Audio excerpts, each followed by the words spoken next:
You're always on my mind. When you come around, I get shy. See you. Why see you? Every time when every time when I get a minute, I see you. I see you. Well, guys, I'm back one more time. You know my motto, I don't make believe, I make believers. I'm your gracious host, drummer, 1980, hailing from Columbia, South Carolina. I hope you're having a good day today, and if that's not the case, ask yourself why, because remember, happiness is an inside job, and it will always be an internal affair. Well, guys, we back today again with my man, King Flex. All right? He's talking to a hostile Haitian. And the guy say he's passionate, but you can hear the vitriol in his voice. But I'm going to call your attention to the screen, guys. You know what we do over here. Get your popcorn and let's have the conversation. Let's go. Power. Thank you, Tariq. How are you doing today? How you doing? All right, these two individuals here, they're giving me a migraine. I just wanted to speak to you about something here today. This notion of reparations. Are you familiar, Tariq, with Victimhood Forever? It's an organization in Los Angeles that's fighting for reparations. Are you familiar with that organization? No. What's Victimhood Forever? Yeah, so it's an organization out on the West Coast.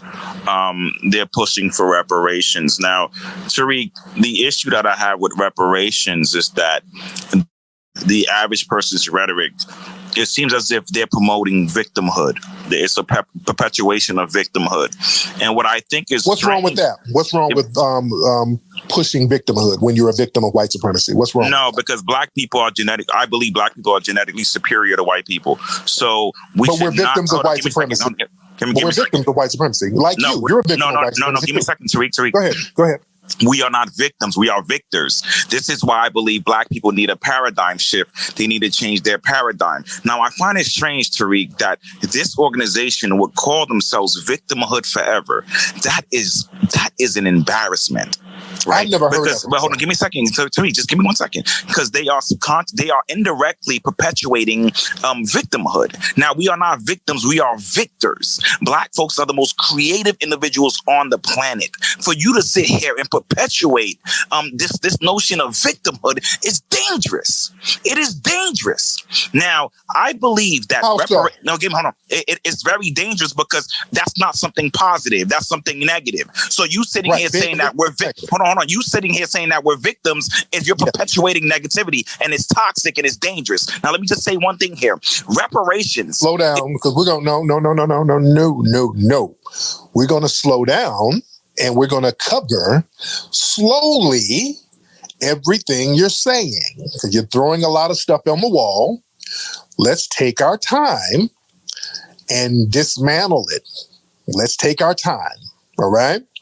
Let's stop there first. Because you want to say a bunch of stuff. We got all the time in the world. We ain't going nowhere. You got time, brother. We ain't going nowhere. Let's slowly unpack what you're saying. Let's take our time with it, all right? First, where are you from and where's your family from? I'm from Brooklyn, New York. Okay, so that means somebody's Caribbean in your family.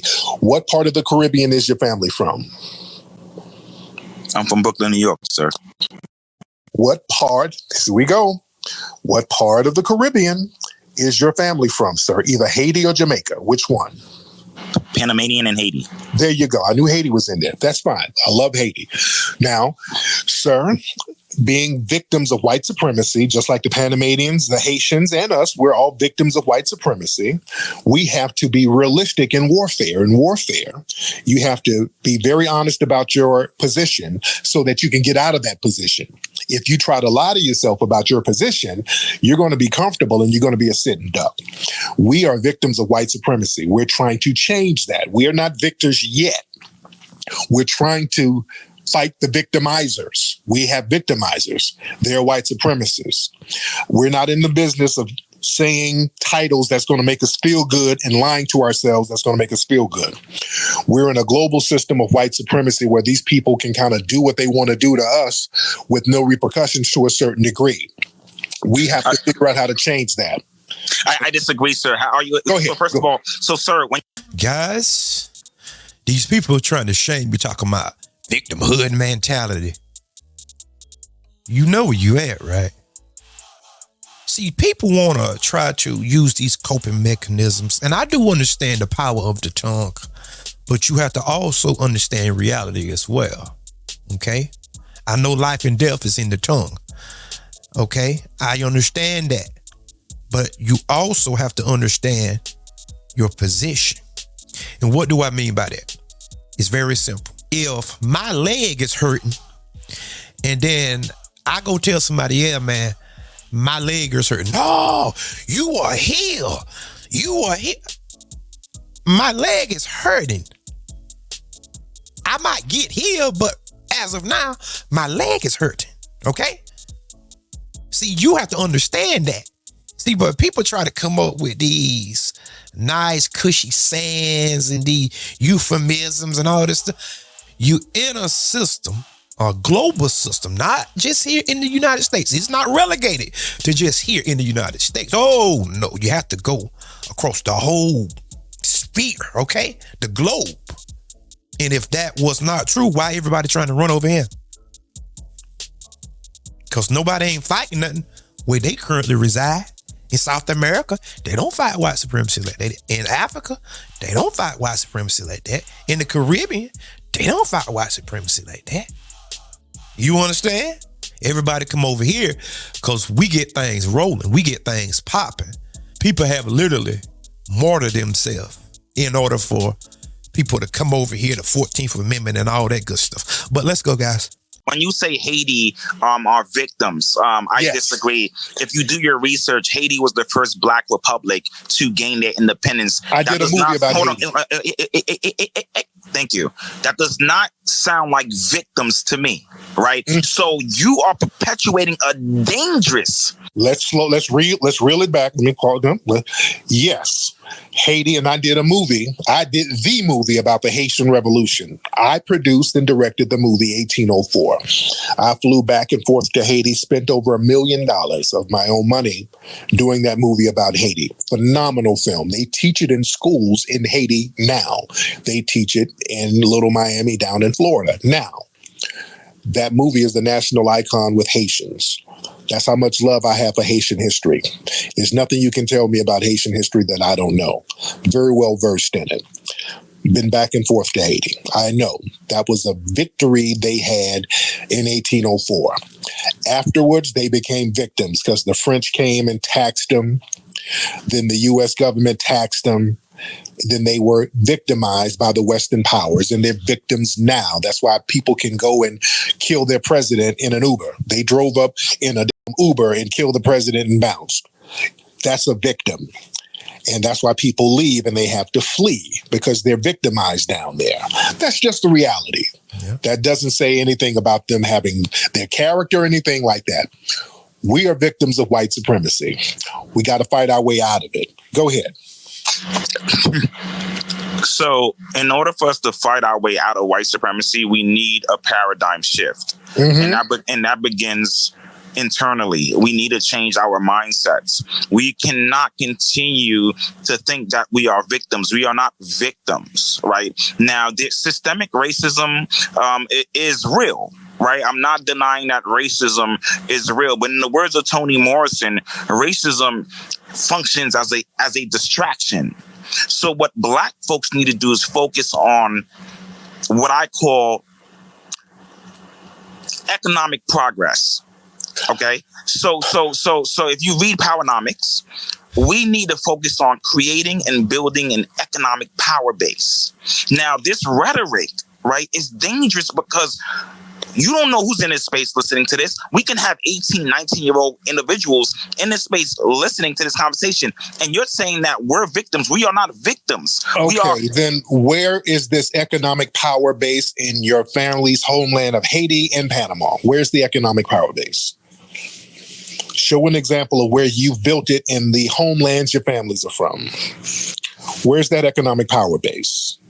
You see? It's a process. Right? It's a process. It's a process. It's not a process when you bounce, when your family left. and go to Brooklyn, it's not a process no more. They've abandoned it. They've abandoned the process, sir. So you can't abandon your homelands and then come tell us what the strategy is when you failed because you were victimized. Sir, I was born here, sir.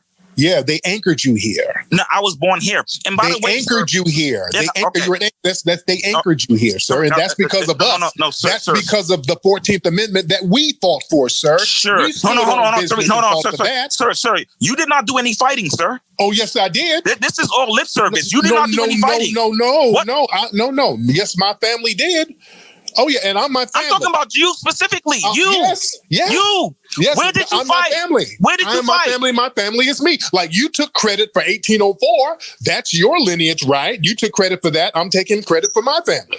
My family stood on 14th Amendment business to help get you over here, sir. I am my family, and my family is me. You understand? I am my family, and my family is me. Who's that at the door, sir? Lord have mercy. Got so much advice, but can't do nothing at home. I wonder why. Got all the advice in the world, but don't never put nothing into practice until they get over here. And then they are the Wizard of Oz all of a sudden. They the wizard. They are aficionado of everything. They are connoisseur of economics and all this old stuff. Oh boy. But yet you can't do it home. See, the difference between us, and make no mistakes about it, and I'm not going to mince words. You can be offended, but it's okay. Get over it. Drink a Coke and smile, all right? When we are left alone, we thrive. Did you hear me? Did you hear me? When we are left alone, Foundation of Black Americans, you see the shirt? You see it?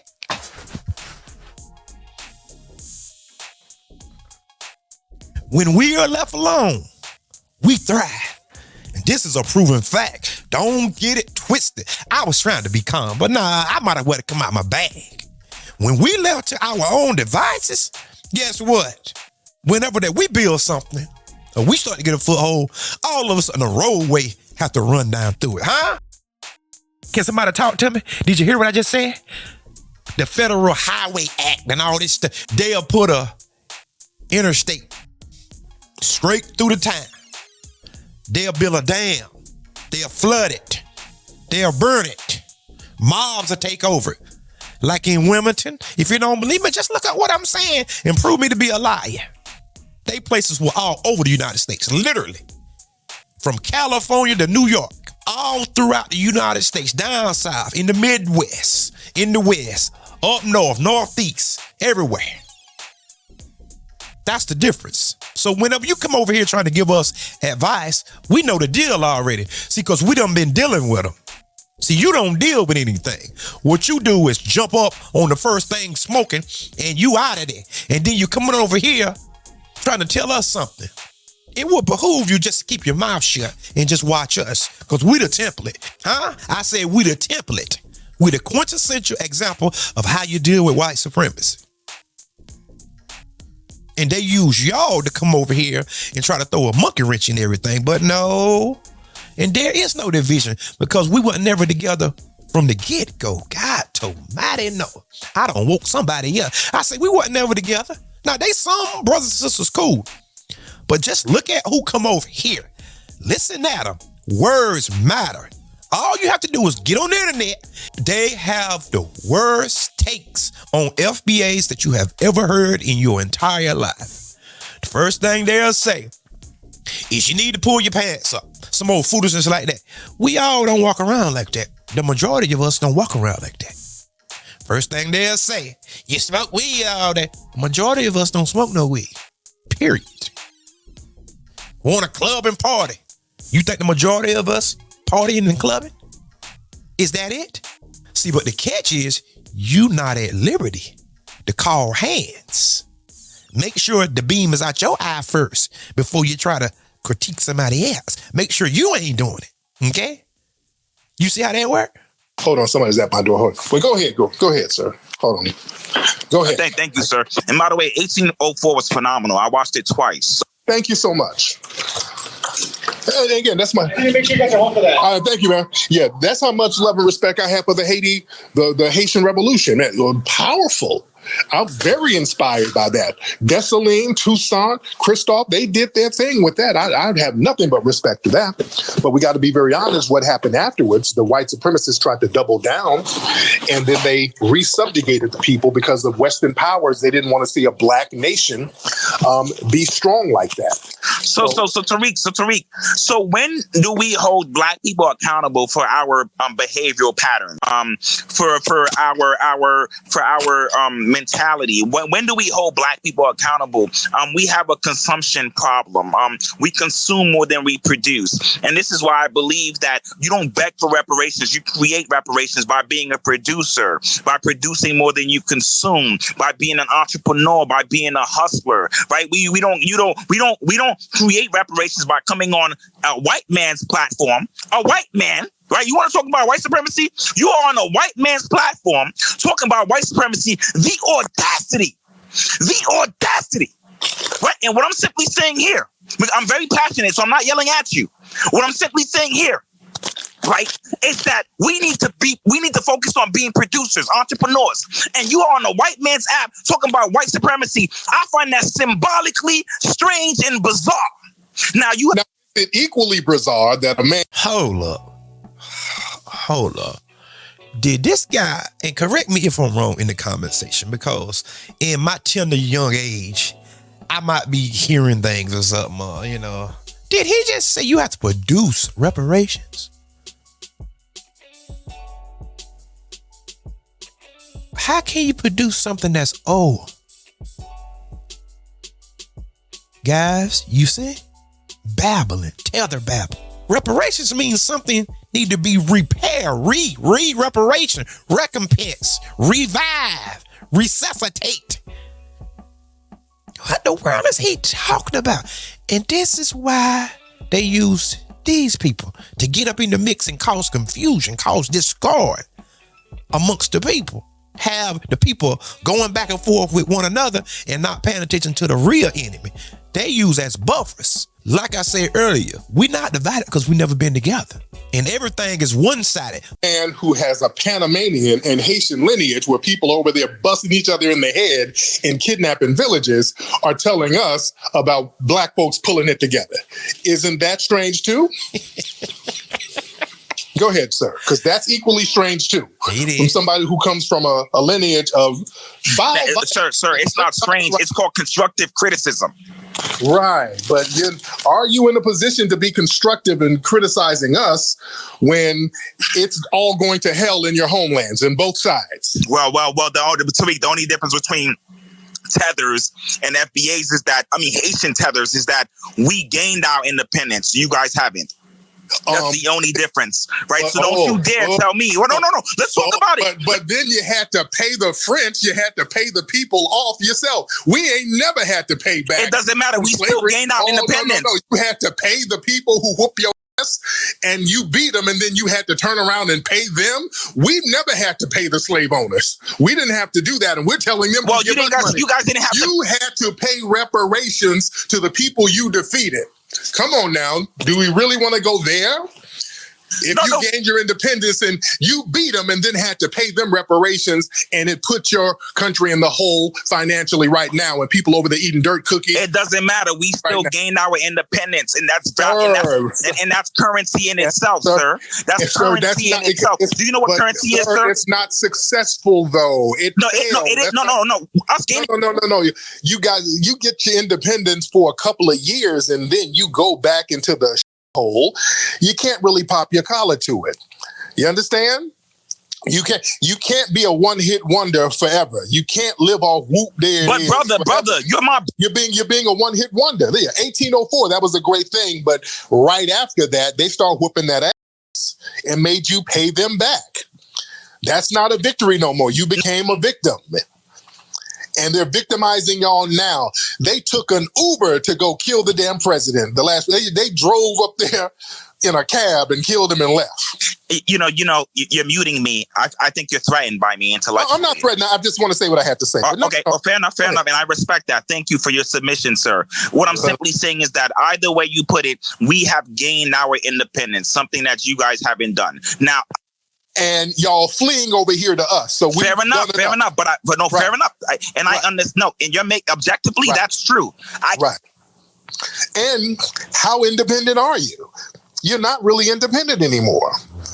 And how independent are you? You're on a white man's platform talking about reparations and white supremacy. And you fled to get over here. And you're over here with me. I was born here. I was born in New York. You were an anchor baby. I was born in New York. You're welcome. It was us making that happen.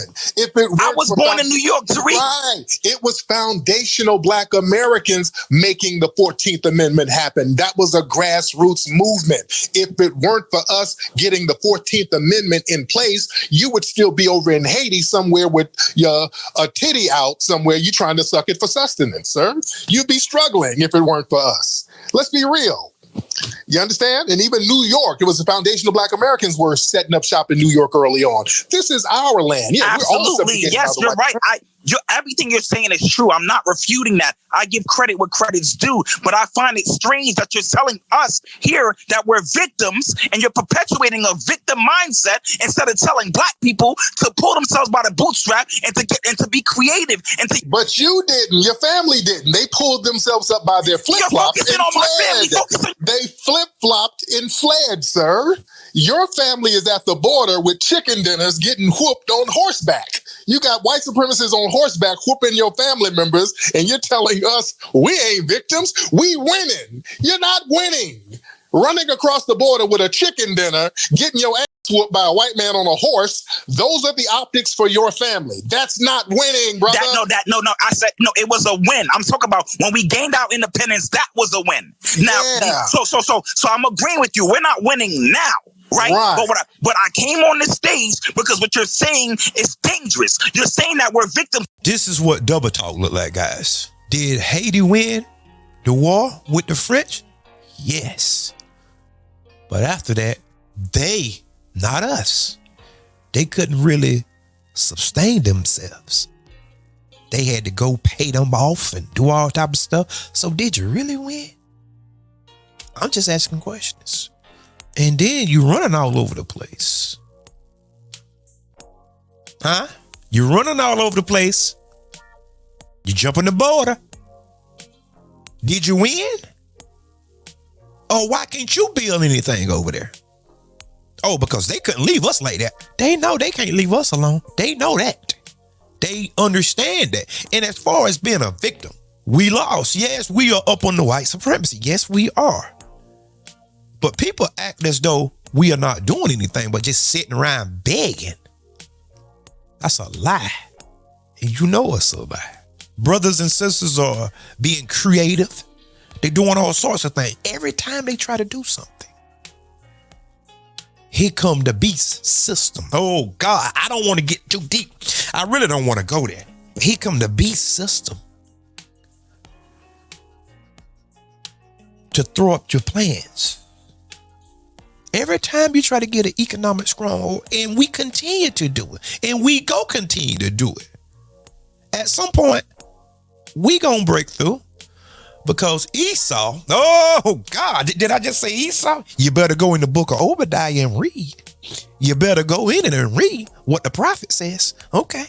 All right. Who is Obadiah? Go and read it. It's very short. It's about one book, I believe. Very short. These people, guys, you have to watch out for them. Listen at him. Just listen at him talk.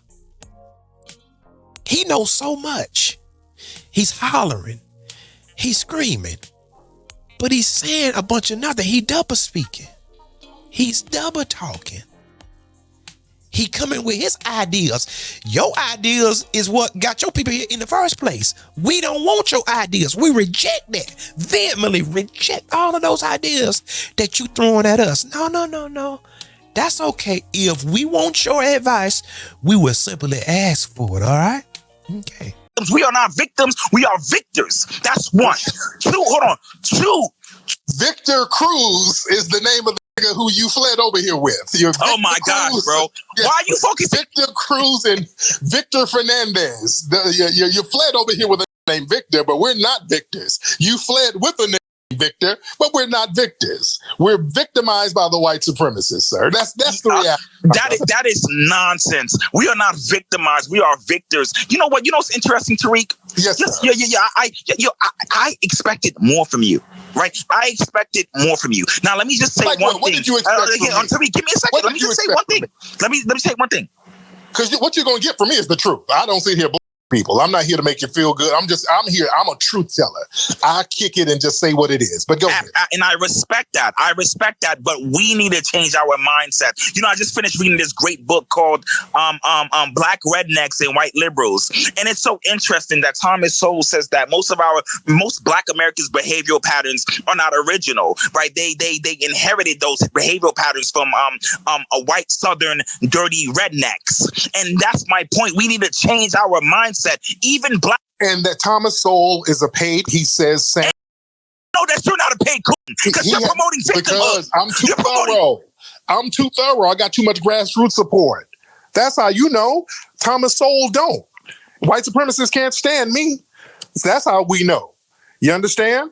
Thomas Sowell says a lot of stuff that the white supremacists want to hear. We don't got nothing to do with no redneck culture. Rednecks are dirty, filthy trailer trash. Foundational Black Americans, we ain't never been no dirty, filthy, trashy people. We ain't never been no funky, musty, dusty, shantytown living Negroes. That ain't never been our culture. We've been the epitome of cleanliness and morality. Let's keep it a buck.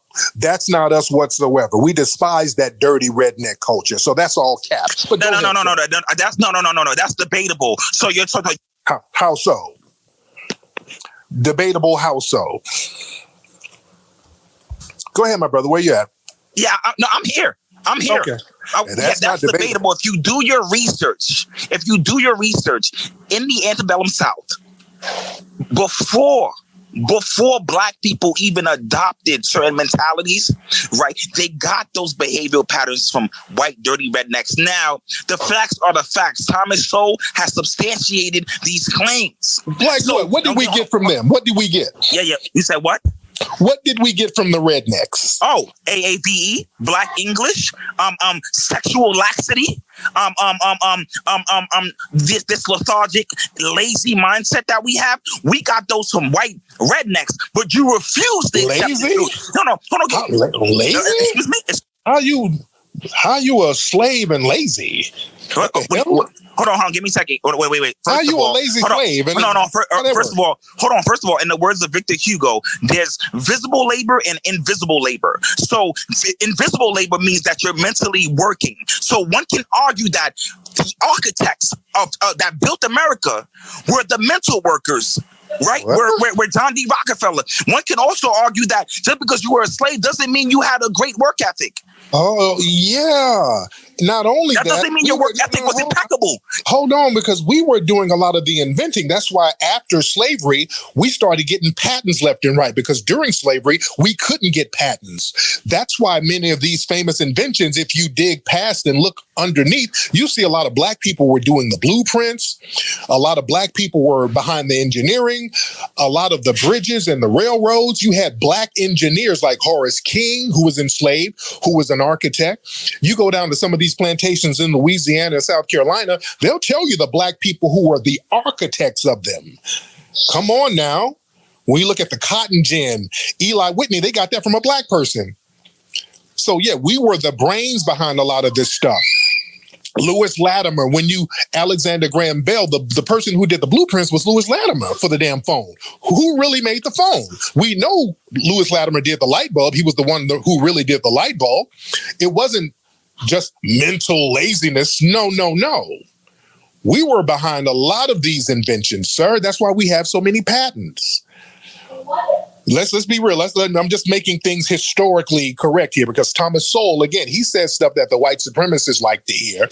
They like to hear about how lazy we are, and we're like lazy rednecks. They like to hear that type of stuff. We ain't like damn rednecks. No, we ain't. Isn't it cringeworthy? This dude say that we are tantamount, we are equivalent to rednecks, to dirty rednecks, black folks. We get our mentality from rednecks. You can't make this up, guys. You just can't make it up. See, this is why I talk about racism so much, because it affects you in all areas.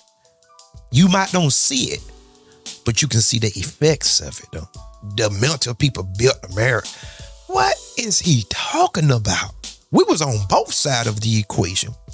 We was doing the labor and as well as the blueprints and everything that went along with the other side of the game as well. Did white people invent stuff? Yes. But when we say we are foundational Black Americans, this is the epitome of what we are talking about. You was the foundation of everything. You see these kid geniuses, these little black kid geniuses, where do they go? Oh God, see? Nobody don't want to talk about this. They go to these conglomerates like Microsoft, Google. And they just pay them $300,000 or $400,000 a year. People are happy because they got a good job. But behind the scene, who is doing the creating?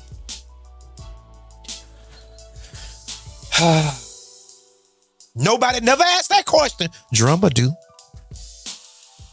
What happened to all of these child prodigies and these geniuses? And they get soaked up and absorbed by these companies, and they go behind the wall and they create and they come up with ideas. And then the company takes credit for this invention. The company get the patent. Nothing ain't changed, guys. Nothing haven't changed. Not one iota. Not one iota haven't changed. This gentleman here is off his rocker. Clearly, we can hear this. He comparing us to rednecks. Tisk, guys.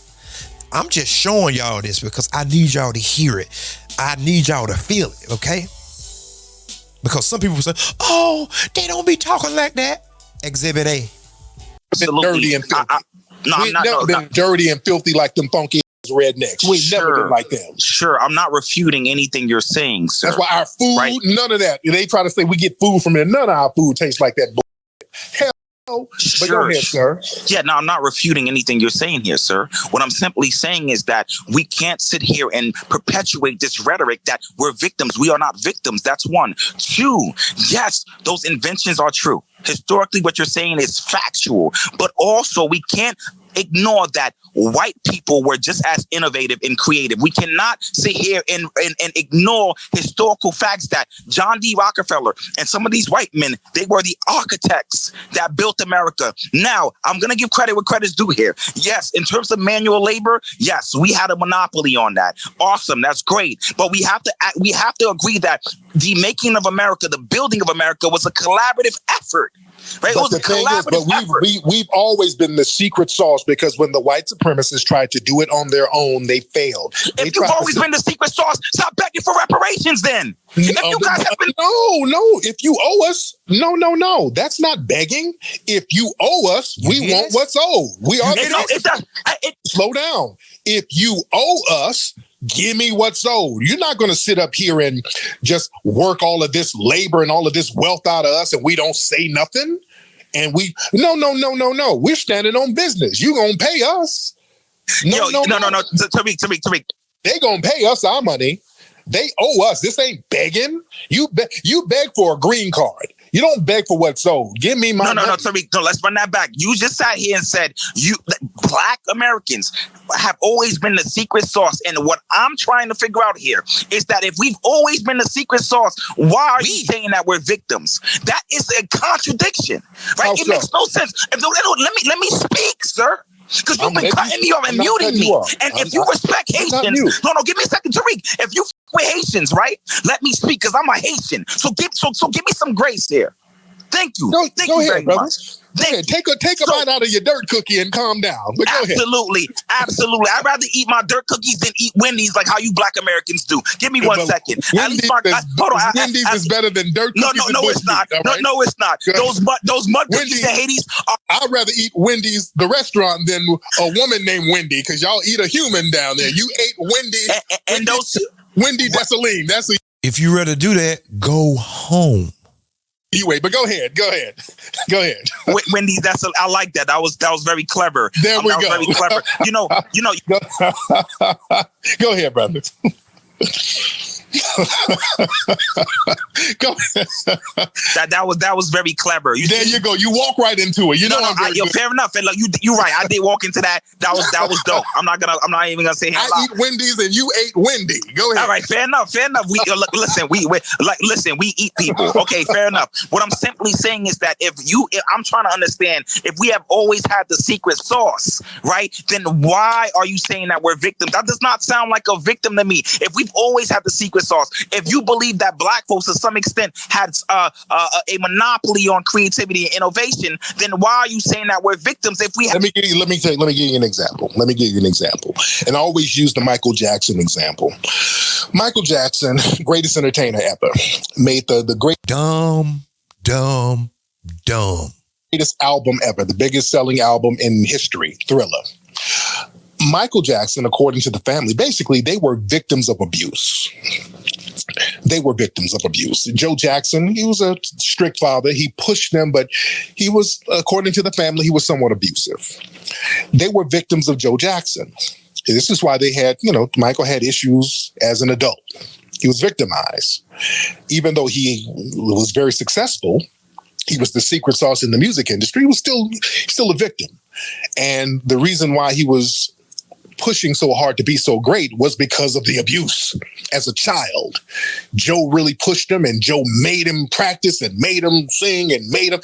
Joe, even though Joe could be considered a victimizer, and I'm just saying what the family looked at him as just being too rough. He didn't let him have a childhood. He was just really pushing him so hard. Even though he was considered the victimizer, he brought out the greatness that was already in Michael. So even though Michael was the secret sauce, he was still a victim of abuse to a certain degree. And we're the same way as foundational Black Americans. We're great people. Our greatness is known all around the world. Even though we are abused by these white supremacists, that doesn't take away from the greatness. We are still great people as victims of white supremacy. See how that works? You can still be great and be victimized. That's a reality. So that's the analogy I like to use. And I think my Haitian brothers and sisters can be great too. I really do. So Tariq, they've had a great history. I would like for them to tap back into that history.